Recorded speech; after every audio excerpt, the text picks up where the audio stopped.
si vous voulez vous mettre en face. Bonjour Christian, vous êtes venu avec un cadeau et une boisson pour moi, c'est ça? Exactement, oui. C'est très sympa. Bonjour à tous. Merci.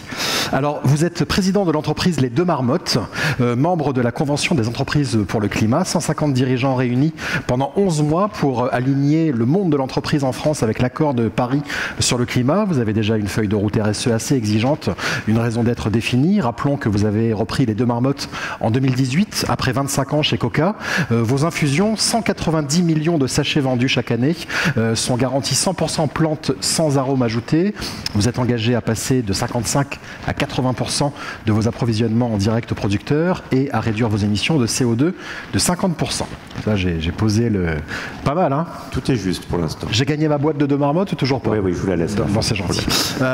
Pourquoi est-ce que vous avez rejoint la Convention des entreprises pour le climat, Christian?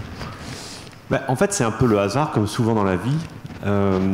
J'ai deux personnes qui, à un moment, m'ont contacté en me disant « Christian, il y a cette initiative qui débute et tu devrais y aller, je pense que ça serait super pour toi. » Bon, et comme j'ai pas mal d'autres choses que ça, au début, j'ai pas répondu. Et puis à un moment, je ne sais pas bien pourquoi, j'ai essayé d'y aller. Quelque part, je crois qu'il y avait deux idées. D'abord, il y avait l'idée, à titre personnel, c'est un sujet qui m'intéresse, donc d'apprendre, tout simplement. Et la deuxième idée, c'est que lorsqu'on a une petite PME d'environ 80 personnes basée à Beau-en-Chablais, j'imagine que tout le monde connaît où ça se trouve. Tout à fait. Vous êtes quand même loin de ce qui se passe dans un certain nombre de cercles où il y a les meilleurs experts. Et donc, en rejoignant cette convention d'entreprise pour le climat, ça permettait à l'entreprise d'être en contact avec ce qu'il y avait de mieux en termes de savoir et de représentants, alors qu'on est une petite PME de 80 personnes.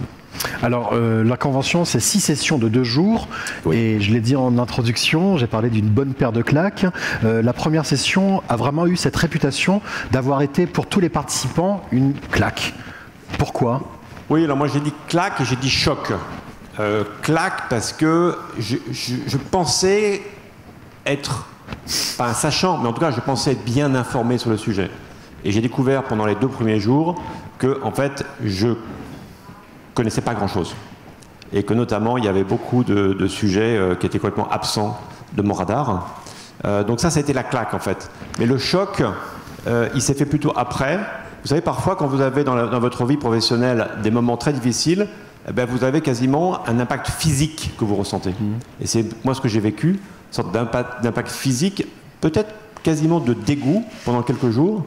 Et je crois que quand vous avez eu la chance de vivre ces 2 jours, quelque part initiatiques de la Convention des entreprises pour le climat, vous en ressortez forcément différent. Et il y a une chose qui avait toujours été dite par ces gens-là, c'est que voilà, on ne pourra pas dire qu'on ne savait pas. Qu'est-ce que vous avez appris, par exemple, qui était hors de vos radars? Je sais, vous avez appris beaucoup de choses, mais... Plein de choses. Ce que je ressors souvent, c'est quelque chose qui, pour moi, a été très marquant. C'est quand quelqu'un a dit que, en 30 ans, alors j'ai commencé à travailler il y a 30 ans, on avait extrait du sous-sol dans le monde autant de minerais que dans l'histoire de l'humanité. En 30 ans, on a extrait autant de minerais du sous-sol que dans l'histoire de l'humanité. Et là, je me suis dit, waouh, ok, donc ça va pas.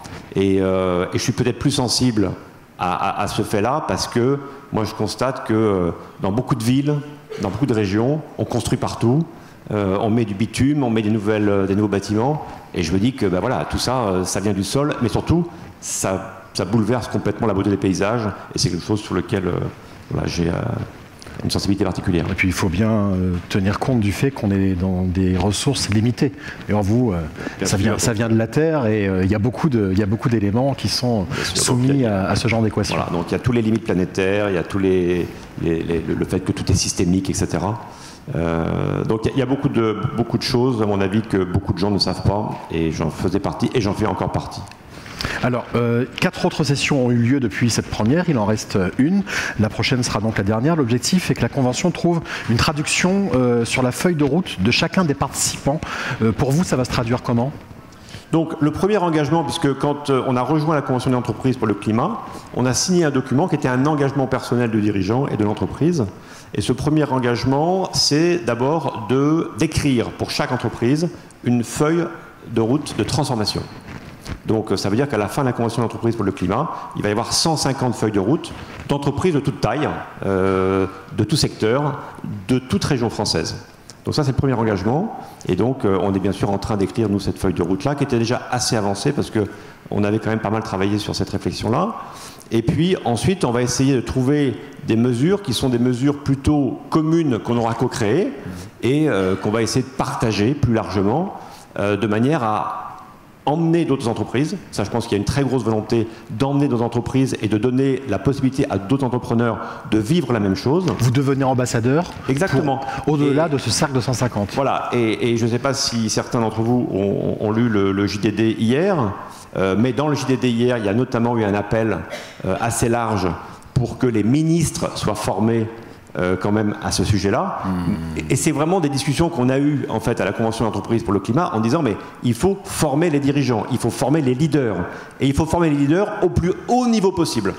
C'est-à-dire que plus ils ont de pouvoir, plus ils ont d'argent, plus ils ont d'influence, plus ils doivent savoir. Donc c'est prévu d'ailleurs avec Cyril Dion et Jean Covici. Pardon, je vous interromps. Exactement. Pardon. Oui, c'est prévu d'ailleurs avec Cyril Dion et Jean Covici qui vont justement apporter leur expertise. Parce que c'est vrai qu'au moment où on décide et qu'on légifère sur des questions avec des enjeux aussi importants, c'est important de savoir quand même si vous, en tant qu'entreprise, vous avez découvert des choses, ce serait rassurant que nos décideurs politiques ne les découvrent pas trop tard. Et il n'y a pas que les politiques. Je pense qu'il y a les intellectuels, il y a les journalistes, en fait, il y a toutes les personnes qui, quelque part, ont une influence sur la société, qui peuvent agir. Et donc, pour pouvoir agir correctement, ce qu'il faut, c'est connaître et comprendre un petit peu mieux ce sujet-là. Vous avez parlé de décisions communes à toutes les entreprises. Vous êtes sur des secteurs très différents. Est-ce que c'est facile d'arriver à un consensus? Parce que c'est toujours la question, réussir à embarquer tout le monde. Il y a quand même des règles et des décisions à prendre qui peuvent être contraignantes. Est-ce que ça a suscité des débats? Alors, on n'est pas encore à la fin de la Convention d'entreprise pour le climat. Donc vous n'avez pas encore tiré les conséquences. Donc voilà, je ne vais pas partager de choses particulières là-dessus. Je crois que moi, ce que j'ai vécu depuis 15 sessions, c'est une très grande ouverture entre les entreprises. Et surtout, ce qu'on a découvert les uns les autres, c'est qu'on pouvait beaucoup s'aider. Prendre un exemple. Moi, je suis dans un groupe. Et dans ce groupe-là, d'une quinzaine d'entreprises, il y a des gens qui ont fait un énorme travail sur le sujet logistique et comment faire en sorte que la logistique soit en fait plus éco-responsable. Bon, nous, on n'avait pas commencé du tout à travailler là-dessus. Qu'est-ce que j'ai fait? Je leur ai dit, tu ne peux pas m'envoyer toutes tes présentations et tout ce que tu as fait. Et donc, j'ai tout récupéré. Ça me permet quoi, moi? Ça me permet de passer de là à là, quelque part, en l'espace de quelques minutes d'échange avec d'autres personnes. Bon. Et puis, il y a d'autres personnes qui n'avaient pas fait le bilan carbone. Moi, je m'étais engagé à faire un bilan de carbone. Et donc, je les ai aidés à, quelque part, sélectionner l'entreprise qui allait pouvoir les accompagner. Donc, il y a beaucoup d'échanges comme ça, et qui sont informels, mais qui sont d'une très grande richesse. Alors, le but de cette troisième partie que vous ouvrez, c'est l'accélération. Dernière question, comment est-ce qu'on accélère sur ces sujets? Pardon, l'accélération, comment est-ce qu'on accélère? Alors, l'accélération, chaque entreprise, bien sûr, va accélérer de manière différente. Chez les deux marmottes, cette accélération, nous, on la voit de deux manières. Vous l'avez dit, mais c'est fondamental. Notre raison d'être, c'est de mettre à disposition de tous des infusions 100% plantes sans jamais d'arôme ajouté. Et là où on a changé en fait notre raison d'être suite à la deuxième session de la Convention d'entreprise pour le climat, c'est qu'on a rajouté, et tout ça en laissant le moins de traces derrière nous, comme les marmottes en pleine nature. Donc la vision de l'entreprise aujourd'hui est assez simple, c'est de pouvoir offrir des boissons qui ont du goût, des boissons qui ont aussi en fait les bénéfices des principes actifs des plantes, mais que derrière cet acte de consommation, il n'y ait pas de traces. Alors, ça veut dire quoi?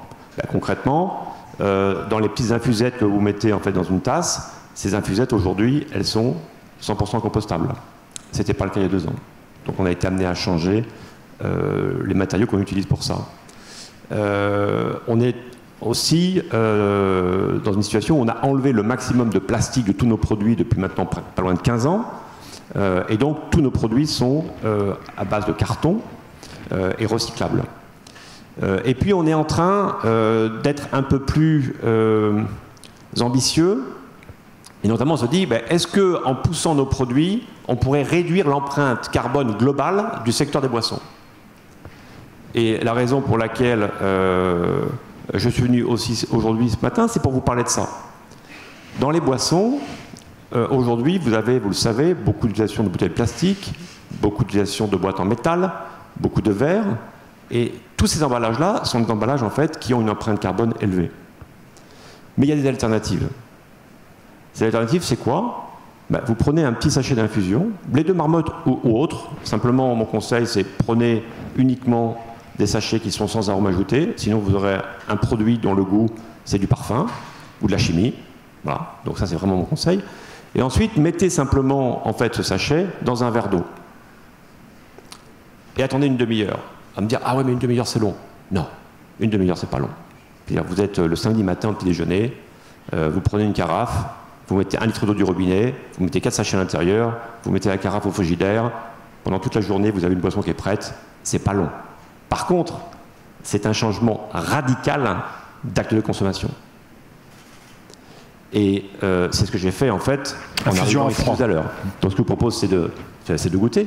Ah, je suis testeur. Là, vous avez en fait, je suis arrivé, j'ai pris une des infusions de ce coffret d'infusion froide. Donc vous pouvez préparer à chaud ou à froid. J'ai mis tout à l'heure ce sachet dans un verre d'eau. J'ai attendu une demi-heure et j'ai enlevé le sachet. Et il y a une petite mousse et ça donne une bière. C'est bien? Alors la couleur, parfois c'est du vin blanc, parfois. Mais en tout cas, vous avez là une boisson qui est très saine. Vous avez une boisson qui est avec un impact environnemental qui est très faible. Bilan carbone de cette boisson-là, 6 grammes de CO2.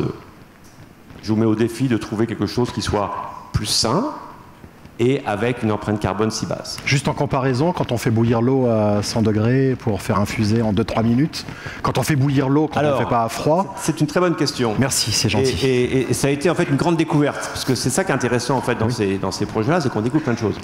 Donc, si vous faites une infusion à chaud, l'impact carbone, c'est 9 grammes de CO2. En fait, c'est 9,5 grammes de CO2. Pourquoi?